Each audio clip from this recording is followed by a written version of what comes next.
Assalamualaikum warahmatullahi wabarakatuh. Apa kabar anak-anak semuanya? Mudah-mudahan semoga dalam kondisi sehat walafiat ya, sehingga dapat beraktivitas kembali, beribadah kembali, dan belajar kembali seperti biasanya. Allahumma sholli ala Muhammad wa ala ali Muhammad.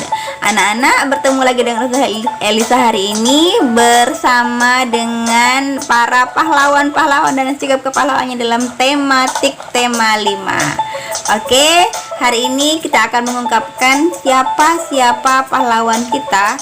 Namun tentu saja sangat banyak sekali ya pahlawan kita ya. Kita akan belajar dengan dua tujuan. Yang pertama menyebutkan pahlawan Indonesia, dan yang kedua adalah anak-anak bisa melakukan sikap-sikap kepahlawanannya.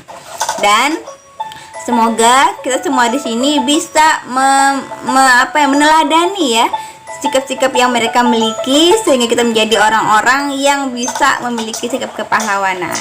Dalam sebuah hadis riwayat Ahmad, rasa takut segan terhadap manusia jangan sampai menghalangi kamu untuk menyampaikan kebenaran jika kamu memang melihatnya, menyaksikannya, dan mendengarkannya.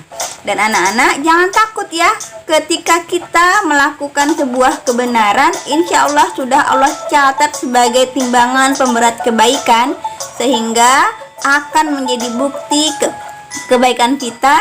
Jika diikuti oleh orang lain, maka akan menjadi sebuah amal jariah yang luar biasa sekali, sehingga kita meneladani sikap-sikap kepahlawanan yang telah dicontohkan oleh para pahlawan-pahlawan kita yang memberikan banyak kebaikan. Kita bahas yang pertama tentang Jenderal Sudirman.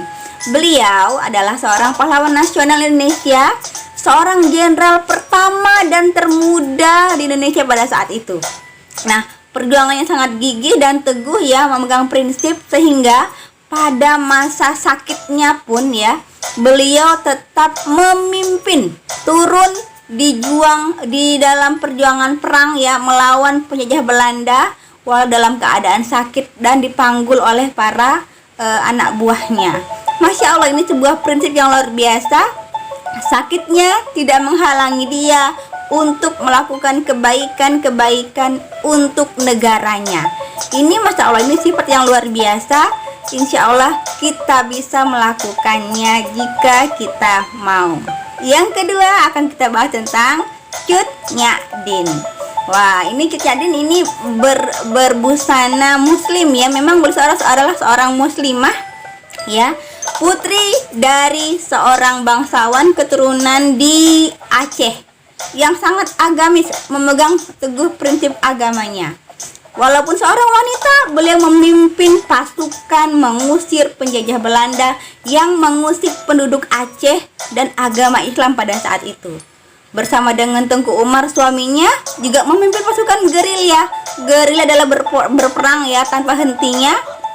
Kemudian suaminya meninggal dan beliau ditangkap serta diasingkan di sebuah daerah. Dan di tempat pengasingannya pun tidak berhenti berkarya, tetap mengajar ilmu agama sampai maut menjemputnya pada tanggal 6 November 1905. Ini Masya Allah ya, semangat sekali wanita ini. Yang ketiga adalah Haji Agus Salim.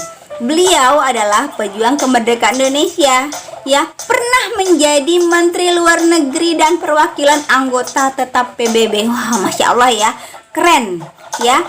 Indonesia baru merdeka, beliau sudah menjajah ramai sampai ke luar negeri.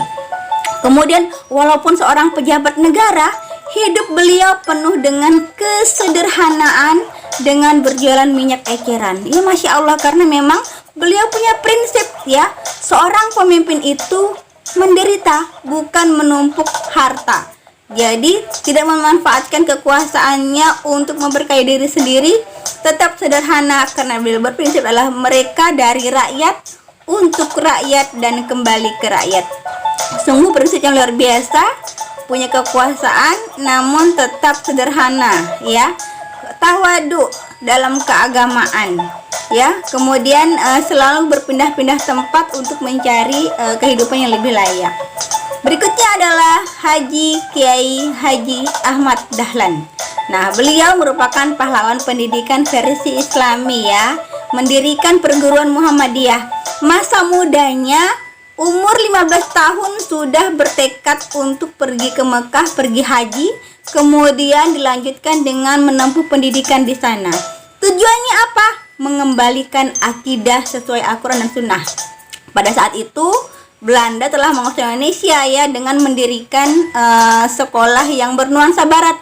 Kemudian beliau pulang ke Indonesia, mendirikan sekolah juga, membantu yatim piatu ya, kemudian menolong para duafa dan melawan kolonial Belanda yang menghilangkan syariat Islam, yang mengembalikan syariat Islam ke bagian-bagian Indonesia yang beliau pelajari di Mekah. Ini sungguh luar biasa ya. Sedikit sekali masa mudanya dipenuhi dengan belajar dan belajar, kemudian kembali ke Indonesia membawa karya yang luar biasa. Ki Hajar Dewantara berikutnya. Tak kalah menarik lagi, beliau juga seorang tokoh pejuang pendidikan ya. Sampai akhirnya beliau dijuluki sebagai Bapak Pendidikan Nasional. Lahir 2 Mei 1889. Nah, tanggal lahirnya ini dijadikan sebagai Hari Pendidikan Nasional. Kenapa? Karena mendirikan perguruan taman siswa, sekolah-sekolah untuk para rakyat Indonesia, kemudian menjadi penulis untuk mengkritik pemerintah Belanda. Pada saat itu Belanda masih berkuasa di Indonesia ya, jadi beliau berjuang dengan senjatanya menulis. Jadi seperti itu.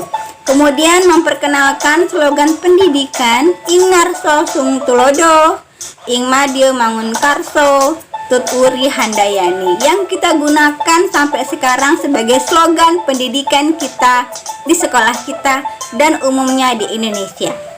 Anak-anak, begitu banyak karya-karya yang luar biasa yang ditorehkan oleh para pahlawan-pahlawan kita. Bukan hanya ini ya, masih banyak pahlawan-pahlawan lainnya di luar sana ya, yang juga memberikan contoh keteladanan kepada kita yang bisa kita ambil dan kita bisa lakukan dalam kehidupan sehari-hari di saat ini. Sikap kepahlawanan dapat diterapkan dalam kehidupan sehari-hari. Berbuat kebaikan karena ridha Allah Subhanahu wa taala merupakan sikap kepahlawanan.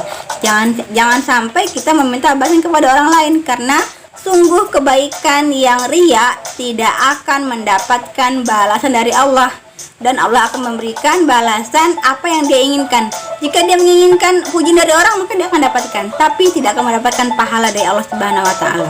Wallahu a'lam bishawab ya. Terima kasih. Mudah-mudahan dengan begini kita bisa memotivasi diri untuk senantiasa beramal soleh kebaikan.